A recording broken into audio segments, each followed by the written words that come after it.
Media کے اندر آپ نے ذکر کیا کہ پاکستان تحریک انصاف، جس کا میں بانی ارکان میں سے ہوں، محبت کرنے والے اتنے سارے لوگ بیٹھے ہیں یہاں پر، یہ ہمیشہ آگے تھا میڈیا میں، سوشل میڈیا میں بھی سب سے آگے تھا۔ میں نے ٹویٹر جوائن کیا تھا شاید 2007 میں۔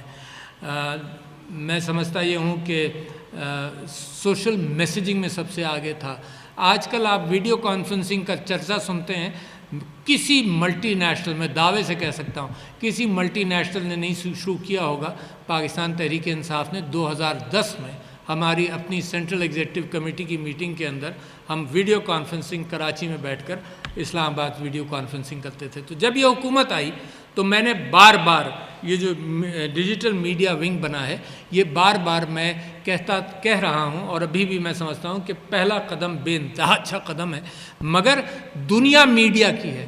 اگر فلسطین کا ظلم آپ تصویروں میں دیکھتے ہیں تو آپ کو احساس ہوتا ہے۔ انسان مجبور ہے کہ خبر کے ساتھ اگر تصویر مل جائے تو وہ اس سے اس کے دل پر اثر ہوتا ہے۔ آپ کو یاد ہے وہ شام کا ایک بچہ جو میڈیٹرینین میں ڈوب گیا تھا، اس کی جب تصویر دنیا میں گئی تو لوگوں کو اندازہ ہوا کہ مہاجرین کو جو لوگ ایکسیپٹ نہیں کرتے، اور ہیٹس آف ٹو پاکستان جناب کہ 35 لاکھ مہاجرین کو افغانستان کے پاکستان نے پناہ دی۔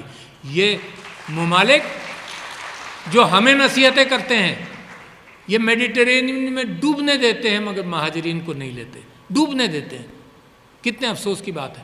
تو لہذا کشمیر کا مقدمہ بھی میڈیا سے چلے گا، اسلامو فوبیا کا مقابلہ بھی میڈیا سے ہوگا، کیونکہ اذہان کو یہ فواد چودھری صاحب نے کہا کہ آج کل وہ زمانہ نہیں ہے کہ بندوق لو اور جاؤ، وہ زمانہ بھی ہے اور چل رہا ہے، مسلمانوں کے خلاف وہ بندوق بھی استعمال ہو رہی ہے، مگر اذہان پہلے تیار کیے جاتے ہیں۔ جیسے میں نے آپ سے کہا کہ یہ جو ویپنز آف ماس ڈسٹرکشن اور اسلامو فوبیا کے اعتبار سے جو نیریٹو ہے، وہ مسلمان کو اپنا نیریٹو دینا پڑے گا۔